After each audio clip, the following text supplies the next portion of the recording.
Good evening. Welcome to Newsnight here on Metro Television with me, Bridget Otu, and the headlines tonight.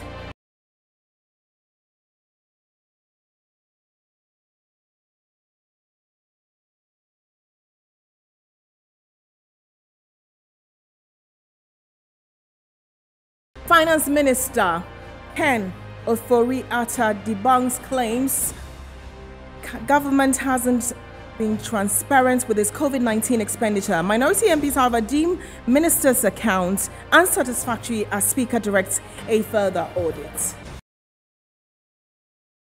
Director General of the Ghana Health Service, Dr. Patrick Kumar Abuaji, denies reports of Ebola case in Ghana.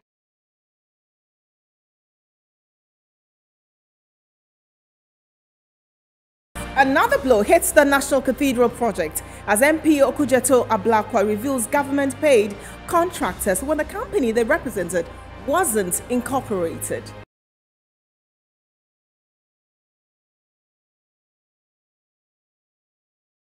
In business, Ghana's economy grew by 3.3% in the first quarter of 2022, according to the latest reports by the Ghana Statistical Service.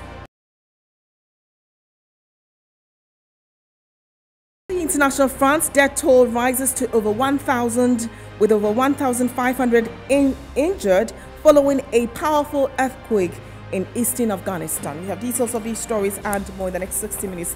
Thank you very much for joining us.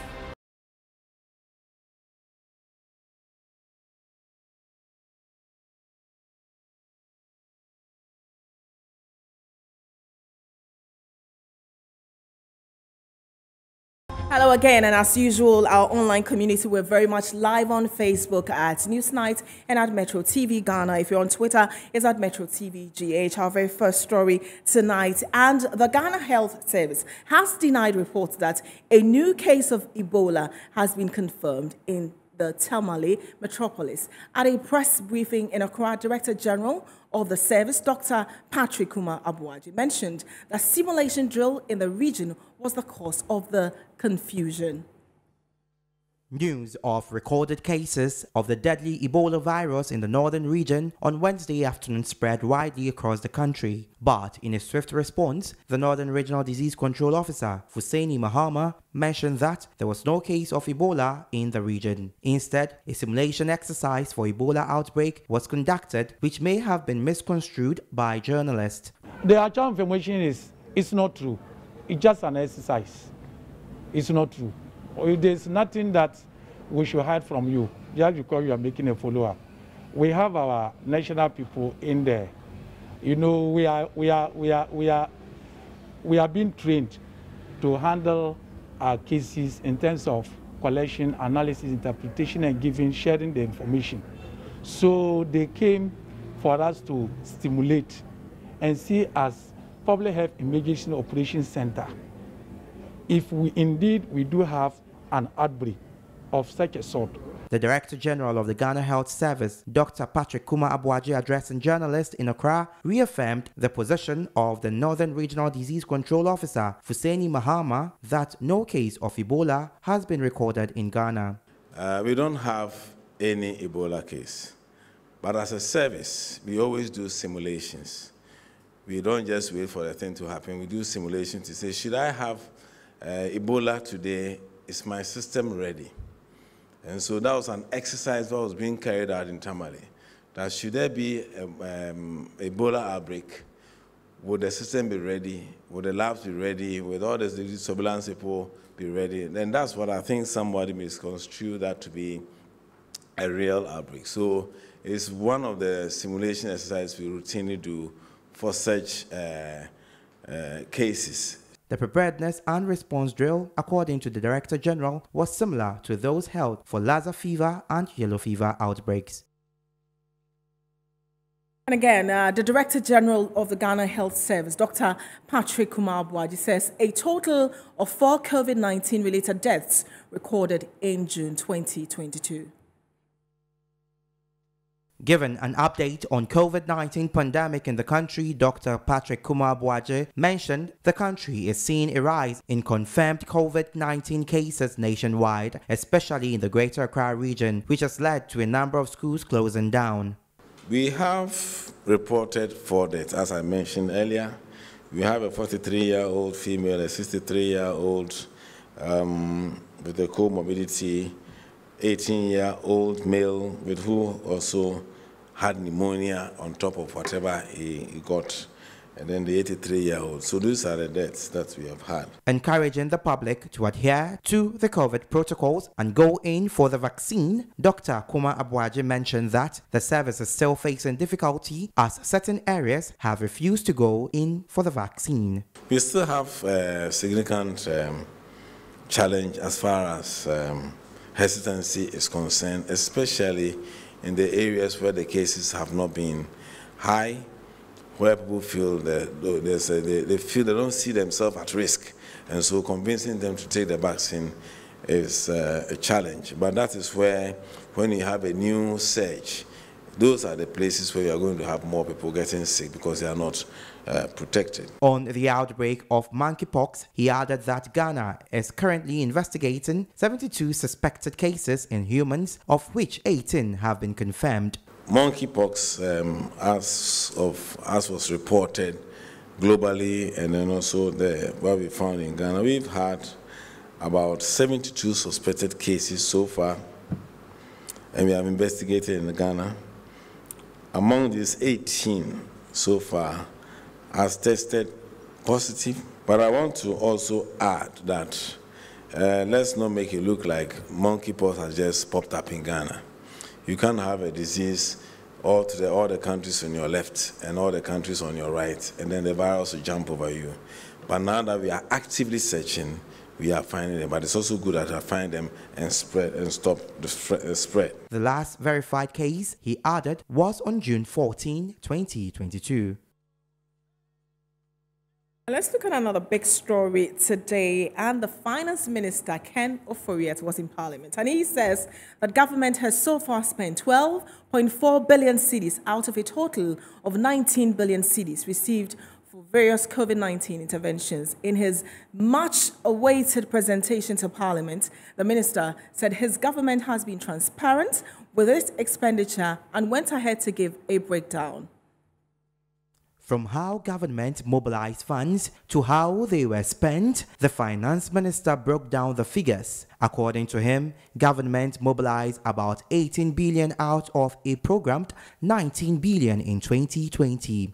Mr. Speaker, to mitigate the impact of the pandemic on businesses and households, ensure that economic activities recover and minimize job losses, government mobilized 18.19 billion out of the program 19.3 billion in 2020 from various funding sources as shown in Table 1 to support the budget.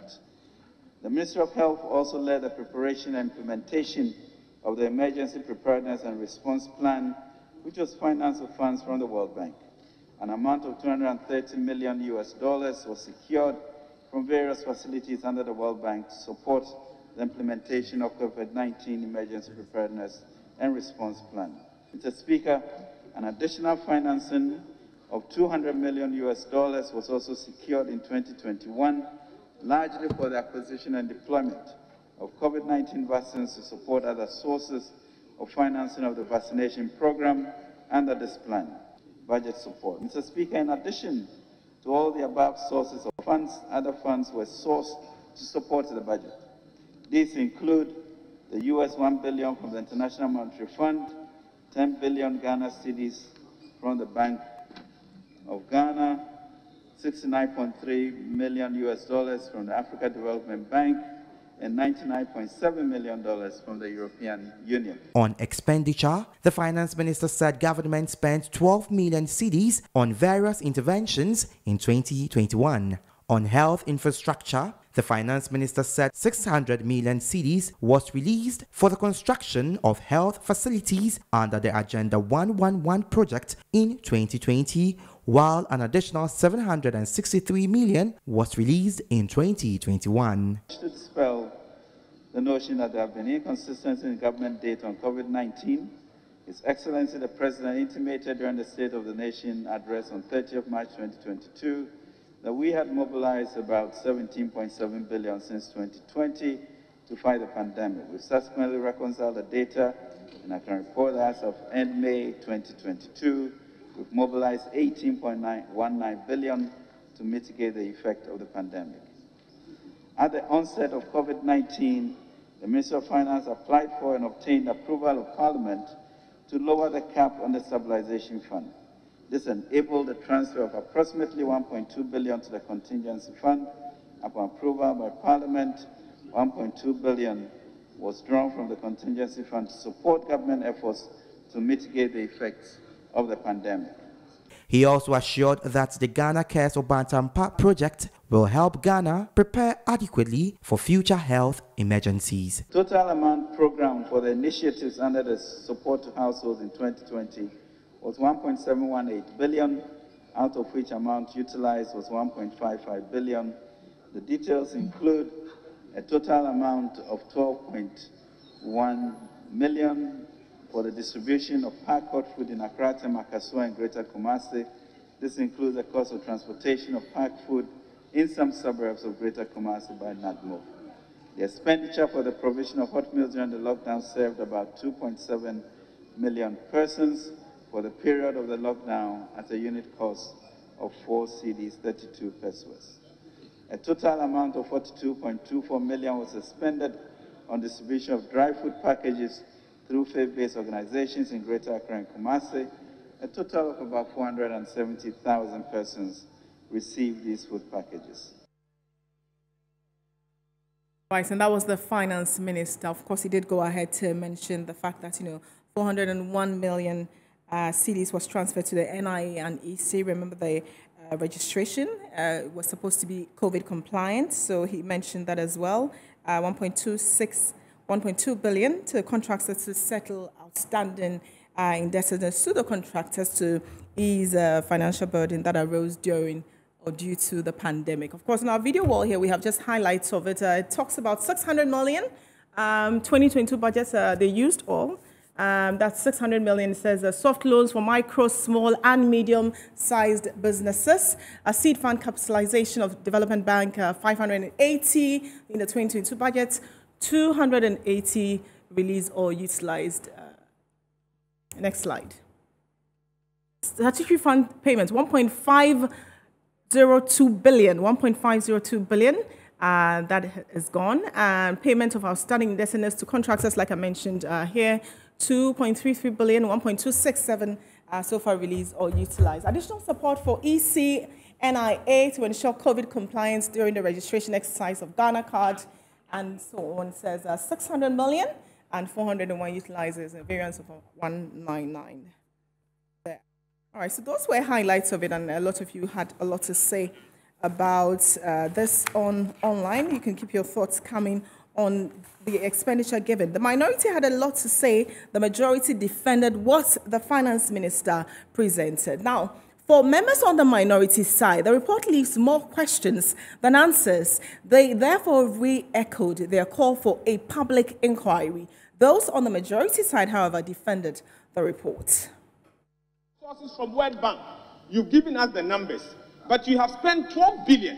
Give us an idea where the rest of the money is. The bond that you received, the IF money that you received, where is the rest of that money? So, Speaker, I think it's a legitimate question.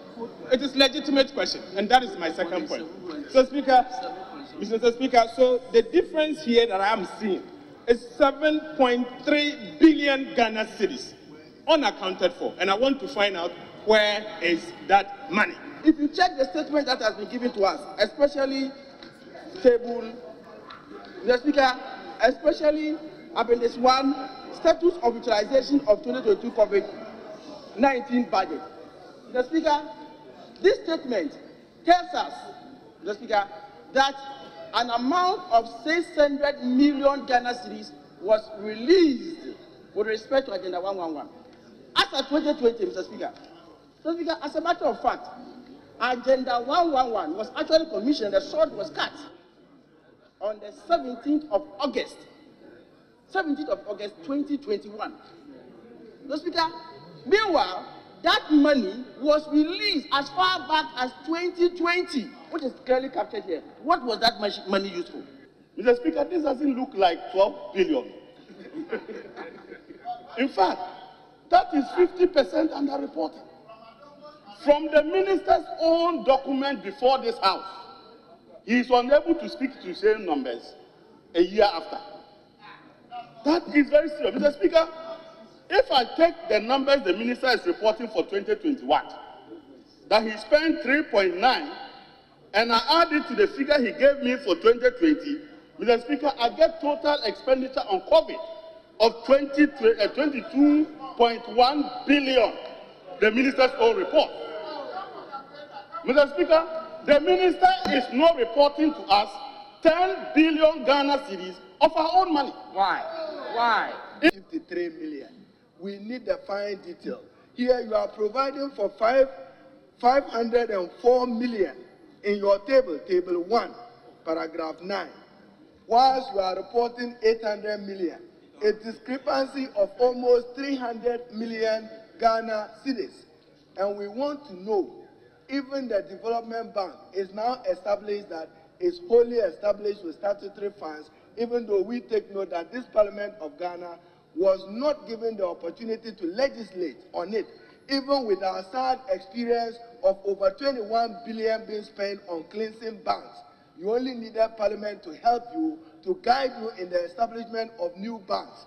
That is why the minister on pages 14 and 15 has given us an elaborate expenditure plan, which cannot be criticized by your good self. You haven't been able to punch any meaningful hole in the expenditure as provided for by the minister. We expected much from the minority.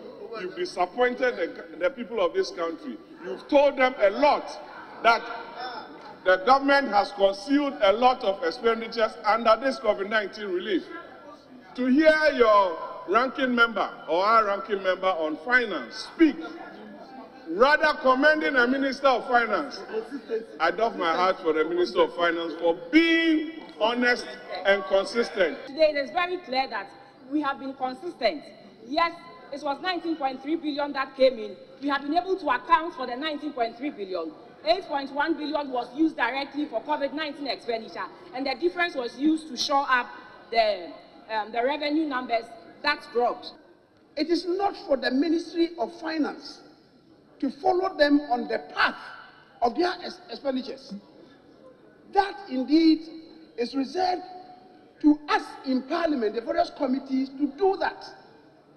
So when you summon the Minister of Parliament to come and make a statement on expenditures given to the various bodies, as I said, including Parliament, in my considered opinion, it's a bit misplaced. And following that very heated debate between members of the majority and minority, the Speaker of Parliament has directed the Health and Finance Committees to conduct a further audit of funds used by government for various COVID-19 interventions. Of course, this was after what you just witnessed there. The funds in question falls under the ambit of Article 175 and therefore qualifies to be referred to as public funds. That fund, was it paid into the consolidated fund, or it was being utilized by the trust?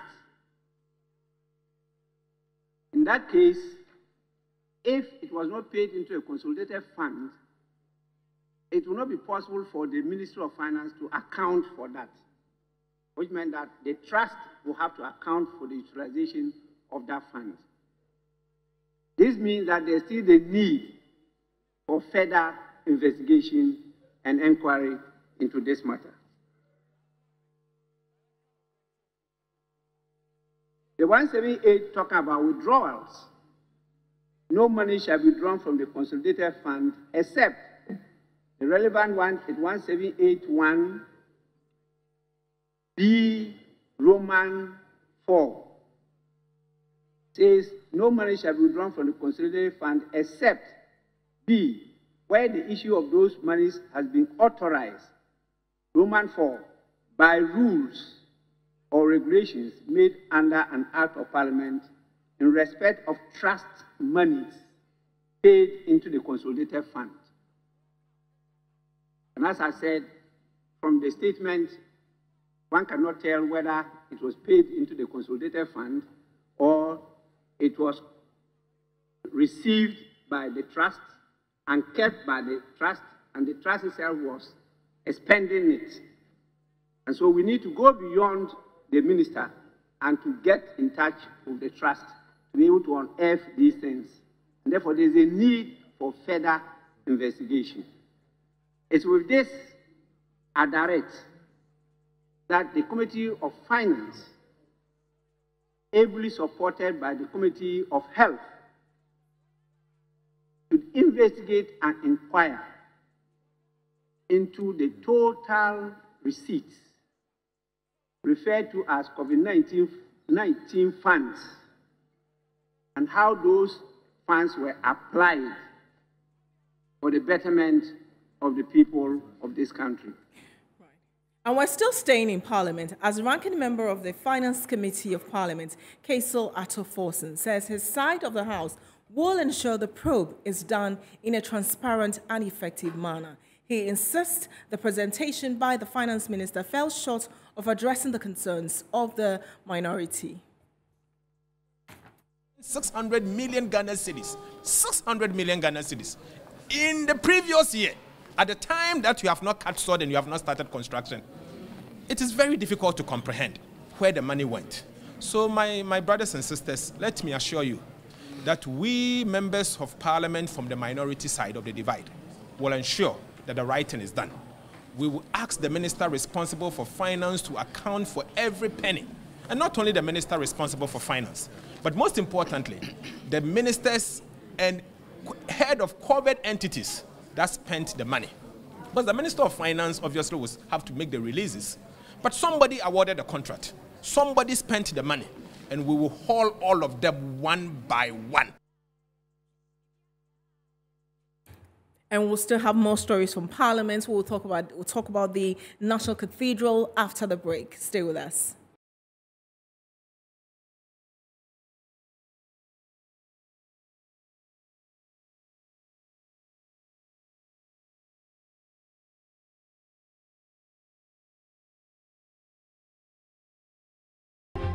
Welcome back to Newsnight here on Metro Television. We're streaming on Twitter at Metro TV GH, on Facebook is at Newsnight, and at Metro TV Ghana. Let's talk National Cathedral. And the North Member of Parliament, Samuel Okudzeto Ablakwa, has revealed that government paid an amount of over 142 million Ghana cedis for contractors of the controversial National Cathedral when the company they represented wasn't incorporated. And this is the latest of a series of revelations by the MP on the project. My colleague, Henry Kwesibedu, has a wrap of Okudzeto's recent expose and some responses by government.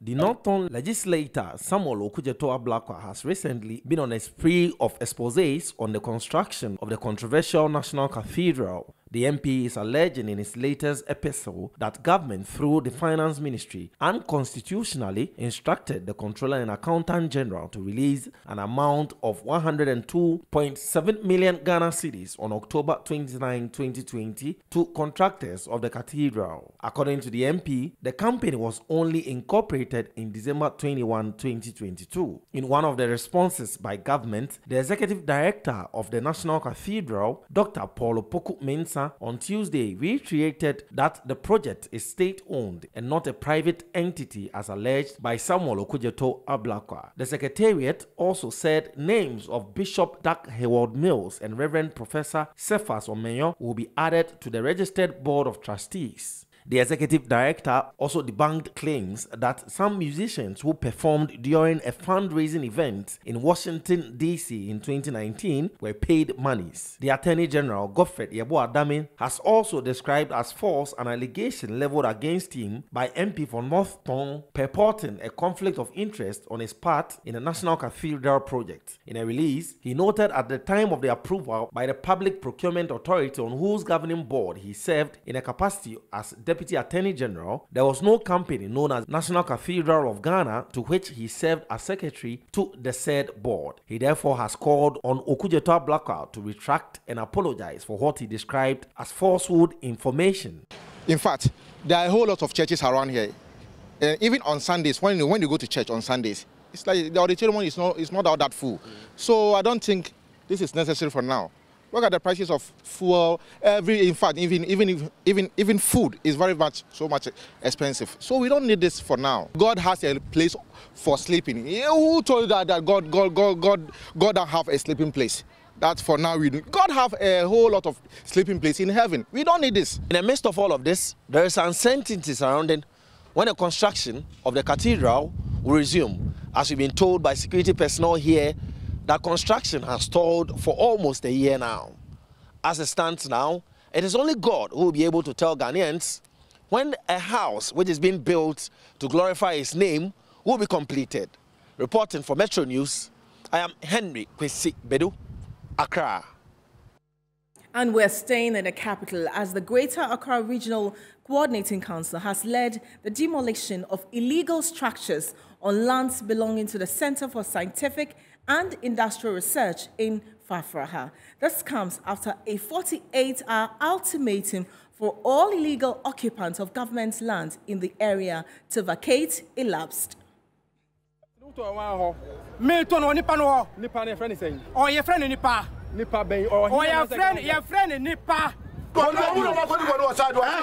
Yelling, tears and anger filled the air as representatives from the Greater Accra Regional Coordinating Council, Regional Security Council and the Adentan Municipal Assembly gave the green light for the commencement of the exercise on the encroached CSIR-ARI lands in Fafraha. The exercise, which started from 4 a.m.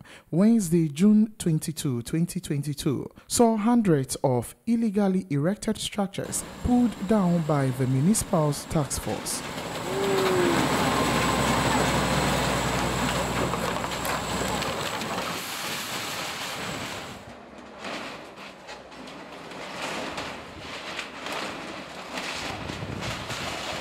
This comes after the Greater Accra Regional Security Council gave a 48-hour window for the encroachers to relocate. For Rashida, a dweller at the said site, she was aware of the 48-hour ultimatum, but was quick to add that the duration was not enough to see them vacate the premises. 3 days ago, my husband showed me, he's an IT person, so he's always on the net. And he showed me a message that all buildings on the research land will be demolished. So we thought it won't affect us. So yesterday I slept at my sister's end, and this dawn my husband just called me that he has seen some bulldozers because he normally leaves home around 4:30 to the office. So he called me and said, okay, I should just come and bulldozers are around. For some dwellers, even though this action has displaced many, they believed it's a step in the right direction as it will curb the increasing spate of langadism.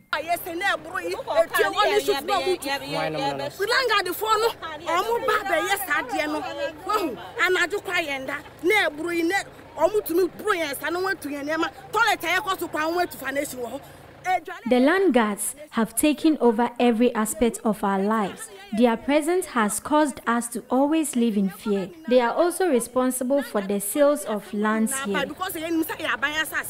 Speaking to journalists during the demolition exercise, the chairman of the Greater Accra Regional Security Council and the Greater Accra Regional Coordinating Council, Henry Quarty, urged other encroachers on the remaining 800-acre lands of the CSIR to regularize their documents claiming ownership of the property. The Landlords Association outside the 200 acres, outside the perimeter, should meet quickly, and RESEC will make recommendations to the Minister for Lands and Natural Resources onward to the seat of government for those properties to be for considerations and then eventually leading to regularization. So that at least now they can say, I have a property and I have a document to it. The Council for Scientific and Industrial Research and the Animal Research Institute have over the years complained about the increasing speed of encroachment of about 800 acres of its over 1,000-acre lands. Shadrach Odame Ejari, Metro News, Frafraha, Accra. And the minister did make clear that they will not share the lands among themselves. The question people are asking is why were some demolished when why are others given an opportunity to regularize that document? So we'll definitely stay on this and bring you more in subsequent bulletin. And Western Regional Minister Kwabena Ochre Darko-Mensah has attributed the heavy floods recorded in Sekondi Takoradi on Tuesday evening to poor road engineering. Now, the comment follows, the heavy downpour on Tuesday that caused complete closure of the main ECOWAS road linking Ghana to Ivory Coast. There's more in the following report. The Western Regional Minister, Kwabena Ochre Darko-Mensah, led a team of officials, including engineers, to the affected morning to ascertain the cause of Tuesday's flooding. Following briefings, the minister addressed the media where he attributed the cause of the floods in the area to engineering lapses. The flooding around the St. Mary's School area, which has been perennial, is basically an engineering problem that needs some funding to get it fixed. We come to realize that we have some sinks around this area, and over time, I think that those lands have been sold. The Western Regional Director of NADMO, Abdul Ghani Mohammed, also agreed with the minister. The executive is here, the regional minister is here, they are witnesses, so we'll put our hands together and make sure that all these developments go on. The residents, who suffered consequences of the severity of the floods yesterday, had this to say. If he appoints stays inside. Now we didn't answer. Oh, because go slow now waste maintenance. Oh, this year they had the mess away and I pay and you become the American not damn ha. This year me be the day. Me I'm from Vita and I just chest my time I'm double. And residents of Akumadana, Francho, in the Offenso North District of the Ashanti region have expressed disappointment in their Member of Parliament, Augustine Collins Ntim, who doubles as the Deputy Minister for Local Government, Rural Development and Decentralization, for failure to fulfill a promise to transform their communities.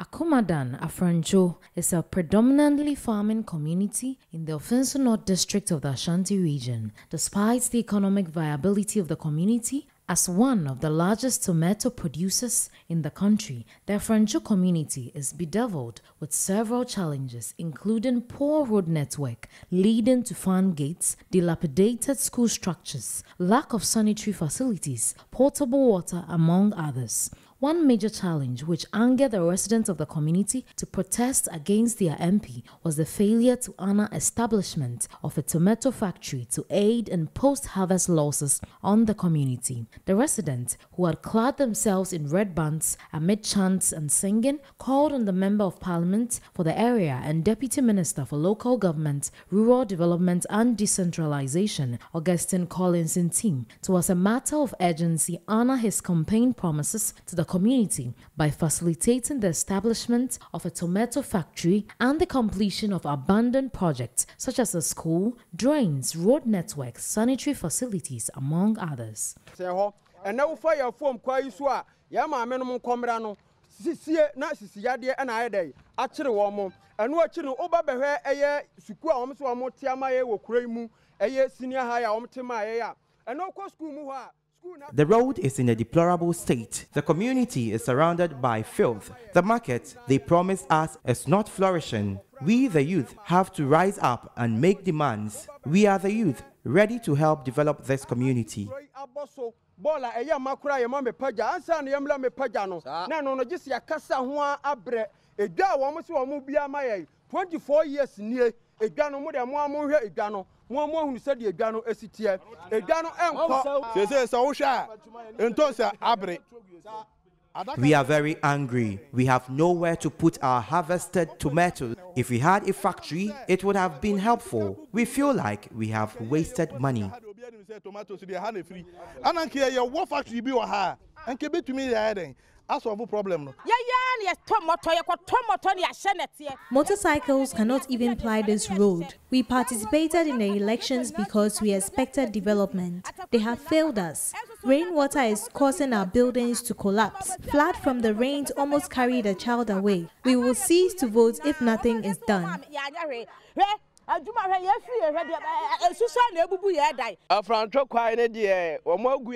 The road is in a deplorable state. The community is surrounded by filth. The market they promised us is not flourishing. We, the youth, have to rise up and make demands. We are the youth, ready to help develop this community.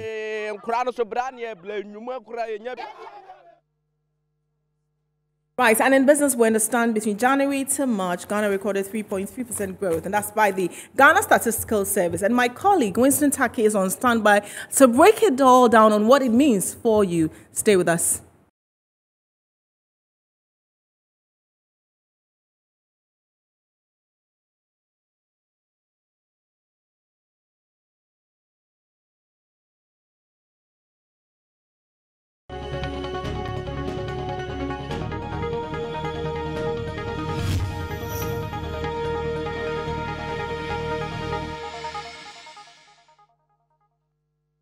Welcome back to Newsnight Live on Metro TV. My name is Winston Taki. And now to a false business story. Ghana's economy grew by 3.3% in the first quarter of 2022, mainly driven by the services sector, which grew by 44.6%. This was contained in the latest report by the Ghana Statistical Service. Nominal GDP for the first quarter of 2022 stood at 139,390.0 million Ghana cedis, and this is in current terms. This is indicating a 24,000 million increase relative to the value that was recorded for the first quarter of 2021. From a non-oil perspective, in nominal terms, the economy grew by 131,025.2 million Ghana cedis relative to 101,105.1 million Ghana cedis as the value of the economy for the first quarter of 2021, indicating about a 20,000 million Ghana cedis difference from a nominal perspective over the one-year period. From a constant perspective, from a real perspective, the economy in the first quarter of 2022 stood at 46,833.9 million Ghana cedis, culminating in a 3.3% growth rate in the first quarter of 2022. Was largely driven by information and communication, which had a percentage point contribution of 1.0%. Now, let's take it through what the growth prospect looks for Ghana with regards to the contribution of the service sector, the agri sector, and also the other sectors that synonymously make up the growth rate as of now. So let's look at the contribution of the subsector. First of all, there's been expansion in the growth rate for some time now. Compared to 2021, the second quarter similarly had a growth of 0.9% in the second quarter of 2021. And comparatively to the next growth that we'll experience within the first quarter, it appears that we see a similar growth rate in the first quarter of 2022 compared to that of 2021, second quarter 2021. In the beginning of the fourth quarter of 2021, we realized that the growth increased to 1.8%. That is, the economy expanded by 1.8% within that period. But let's come back to the subsector periodically. The total growth rate, which we analyzed, consisted of the information and communication sector, which contributed which expanded by 10% in the first quarter of 2021, with crop and cocoa expanding by 0.9%, followed by transport and storage, which expanded by 0.4%. We realized that the public administration sector also reduced, or let's say reduced in terms of contribution to the GDP by negative 0.4%, followed by the construction sector. So this case of the construction sector, which recorded a negative 0.2%, is something that we need to consistently analyze and go deep to understand what periodically contributes to why the sector hasn't been growing in the first quarter. But we hope that there will be changes going forward in the second quarter should the Ghana Statistical Service release the report. Now let's listen to what an economist had to say. The president of the Policy Initiative for Economic Development, Daniel Enim, says the nation's economy is not in the best of shape. Let's take a listen to what he says. The 2022 fiscal year has been a very difficult one globally because of the impact of COVID-19 and then recently the Ukraine-Russian crisis. Specifically in respect to our economy, we have seen our macroeconomic indicators not doing very well. Inflation has been increasing. We least expected that you get around about 27%, which is quite high.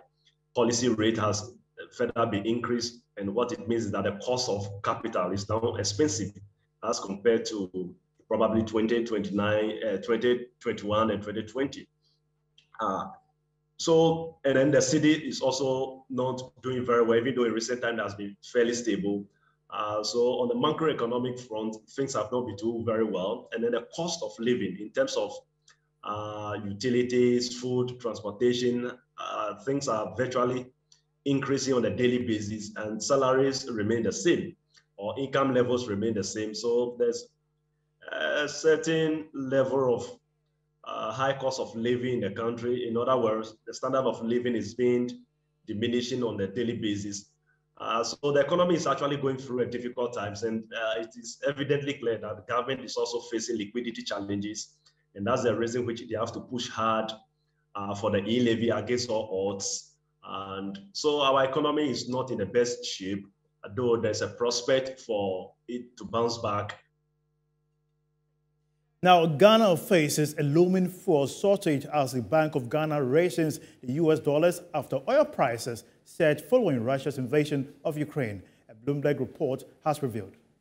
Monthly fuel import bill for the country jumped to $450 million in May from $250 million in January, according to people familiar with the matter. The Bank of Ghana is only offering about $100 million a month at its foreign exchange auctions, and licensed bulk distributors can no longer plug the shortfall in the black market. The Bank of Ghana is reportedly reluctant to spend its limited dollars on importing fuel, though it is also looking at ways to boost its foreign exchange holdings. Those reserves stood at $8.34 billion at the end of April, down from $9.7 billion at the end of last year. The country's challenge has been increased as the cedi weakened 22% against the US dollar this year, the worst performance among African currencies tracked by Bloomberg. Ghana's inflation rate also jumped to 27.6% in May, the highest level in more than 18 years, as food and transport fares surged. That'll be all for business here on Newsnight. My name is Winston Taki. We'll be back with sports with Phil John Quarte after this break.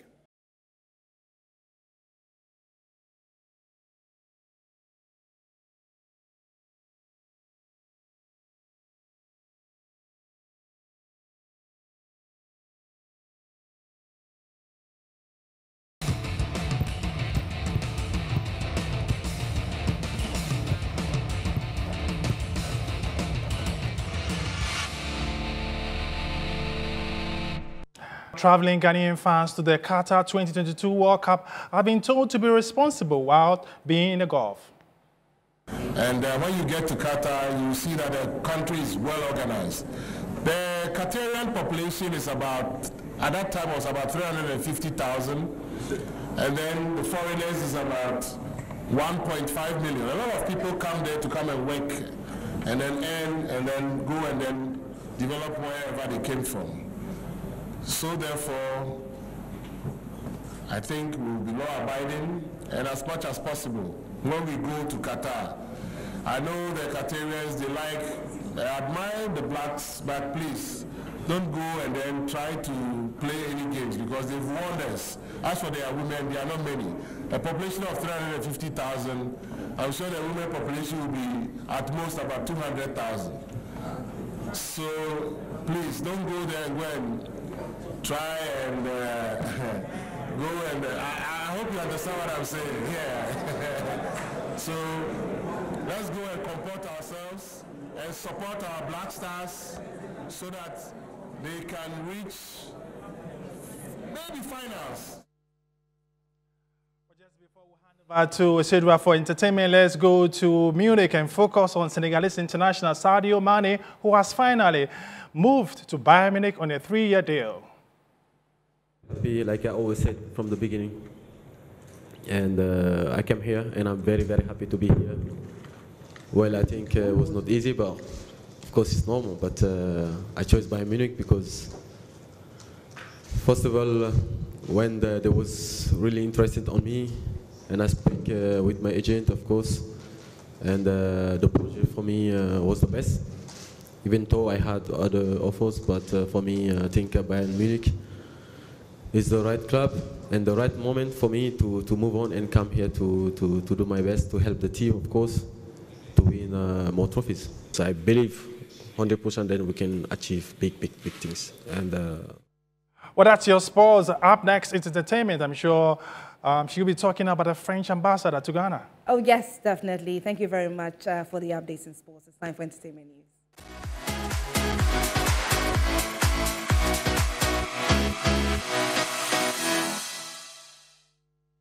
My name is Esiodua Akumia. The French ambassador to Ghana, Anne-Sophie Akosua-Ave, organized a Meet and Connect event for her fans and followers as part of her gratitude package to Ghana.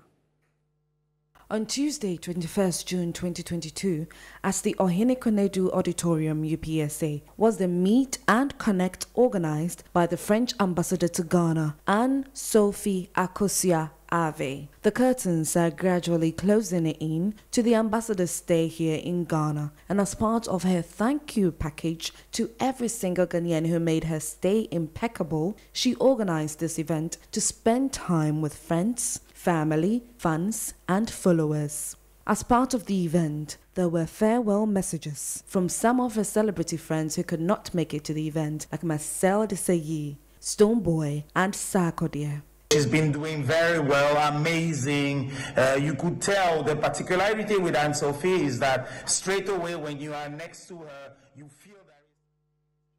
Now, Ghanaian showbiz mogul Desmond Blackmon, popularly known as D-Black, says he's not perturbed by people labeling him as a bad rapper. It's always been oh, that's a big song. That's a commercial success. Okay. But unfortunately, in the market we're in, you cannot really display rap skills and punchlines and metaphors in English and have a commercial hit song at the same time. You can't tell me one song where the rapper is rapping in English and he's dropping intelligent lines and metaphors, and the song is a commercial success. Okay. Fortunately, I had to learn that the hard way. If you listen to my first commercial successful song, that's Vera. Yeah. I'm crying in the song. I'm maybe so you do me. Yeah. I'm not really dropping anything, but that was the biggest song in the country. When I go and give you the hip hop records with the punchlines and the metaphors, I don't make no money off it. I have bills to pay, you know? So I slowly came to understand that to be successful, you have to create commercial music that the people can sing along to. Now, meanwhile, the entertainer has admitted how TikTokers play a massive role in making songs a hit. I dropped my deluxe album just before Christmas. It had a song, Shege, featuring Jackie. So the whole of December, me and my team know, oh, this song is going to blow. It didn't blow in December. It didn't blow in January. So I said, let me just give to the TikTokers in February. By March, I had 20 million streams on TikTok of that song. So then I realized, okay, these TikTok guys are doing it. Then I realized that they've done it for so many other artists. We did it for Safari Choke. They blew the song up. I've seen Kelvin Boy, I've seen Camilo, I've seen Aqua Boys. I've seen it work for so many people. But I hear they're saying that without them. Yes, exactly. Yeah, that's where the question comes. Do we really need them? But that's it for entertainment news. My name is Esiodua Akumia. Bridget? Thank you very much, Esiodua. International news is next.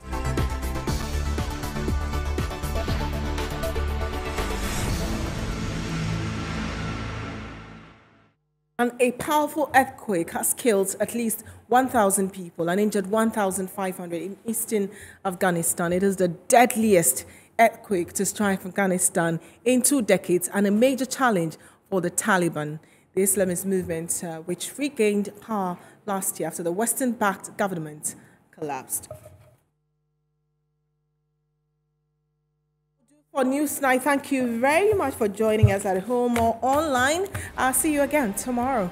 My name is Bridget Otu.